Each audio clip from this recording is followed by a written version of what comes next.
The NBA Finals are here. After multiple rounds of game winners, 20-point comebacks, upsets, and more, we are finally at the pinnacle of the sport. First team to 4 wins are NBA champions. In one corner, we have the Eastern Conference champion Indiana Pacers. After a slow start to the season, the Pacers have been one of the hottest teams in the league, riding the momentum carried by their duo of Tyrese Haliburton and Pascal Siakam.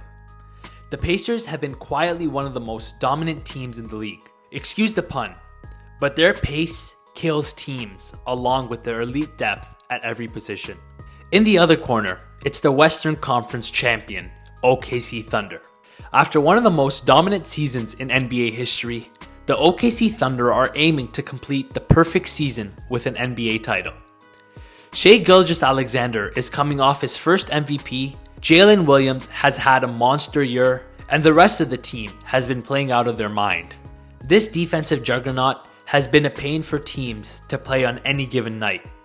I'm Mahdi Naji, and these are the 5 big storylines to look out for in the 2025 NBA Finals. 6 topics. Number 1. We are guaranteed to crown a first-time champion. I know you're all rushing to the comments, but no, I'm not counting the Seattle titles as a championship. Just ask Thunder fans who went through 2016 if those titles made them feel any better about blowing that 3-1 lead. Or Thunder fans that went through the 2012's finals. Or literally any other year besides this one. Spoiler alert, Thunder fans want their own banner.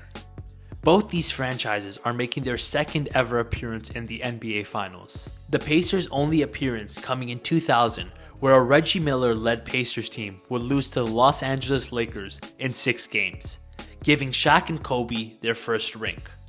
The Thunder's only appearance came in 2012, where they lost to a Miami Heat super team, giving LeBron James his first ring.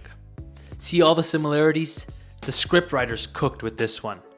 Moral of the story is if you told Reggie Miller and Russell Westbrook that this would be the last time they made the NBA Finals, I'm sure they'd be shocked. This chance doesn't come around often. Both teams need to take advantage and make most of it. Number 2.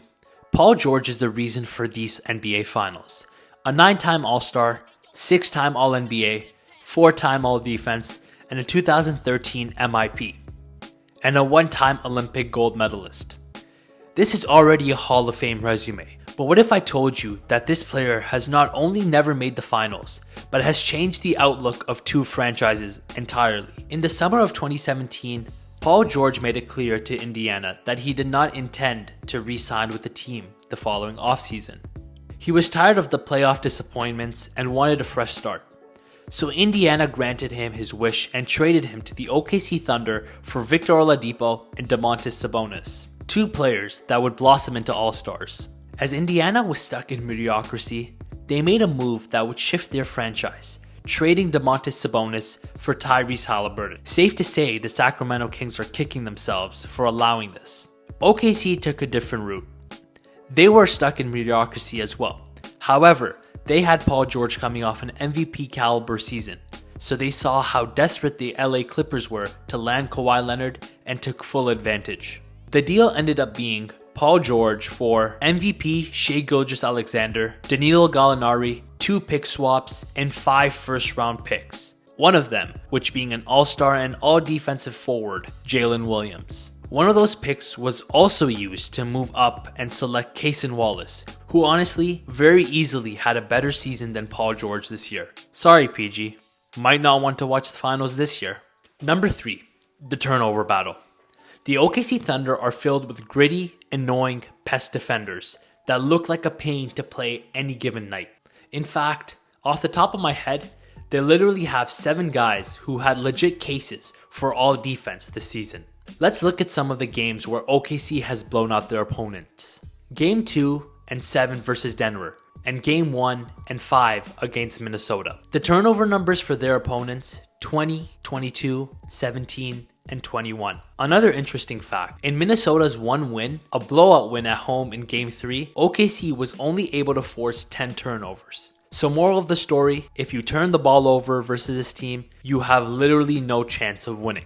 Luckily for Indiana, they were one of the best teams in the NBA at protecting the ball, with the third least turnovers per game at 12.9 per game. However, I hate to break it to you Pacers fans, but if you expected to maybe get right back at them, then you'll have trouble as well, because OKC averaged the least turnovers per game in the regular season at 11.7. I wasn't lying when I called it a historic season. Number 4, the importance of depth.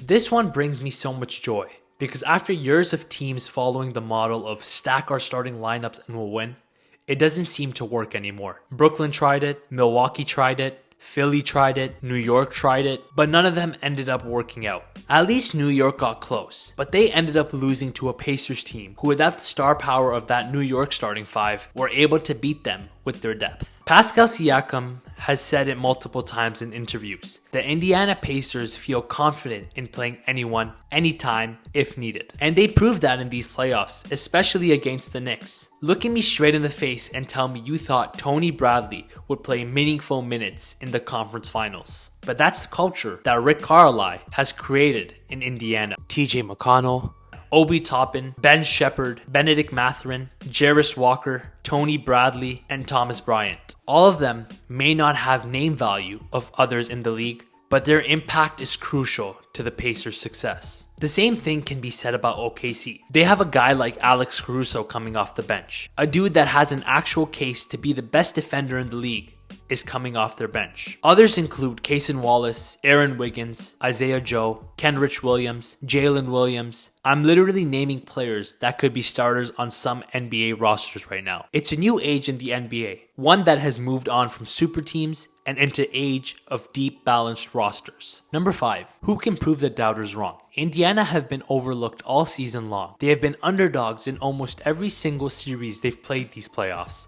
They had to deal with scrutiny towards Tyrese after a slow start, questions about Pascal Siakam as a second option on a championship team, questions about their depth and lack of star power on the team. Miles Turner's name was somehow once again in trade rumors this deadline. This team is used to the doubt. They're used to being underdogs. In fact, they embrace it, and it's only become a part of their story as a team. OKC has been doubted for other reasons. They said Shea's game was not made for playoff basketball. They said Jalen Williams couldn't be a second option on a championship team. They questioned Chet's ability to stay healthy when it mattered most. But most of all, they dealt with all the scrutiny about their inexperience. How could one of the youngest rosters in the league win a championship? And now, after a 68-win season, multiple player awards, and a whole bunch of questions answered, they are now 4 wins away from being NBA champions. Ladies and gentlemen, it's Indiana, it's OKC, and it's going to be some elite hoops in the 2025 NBA Finals.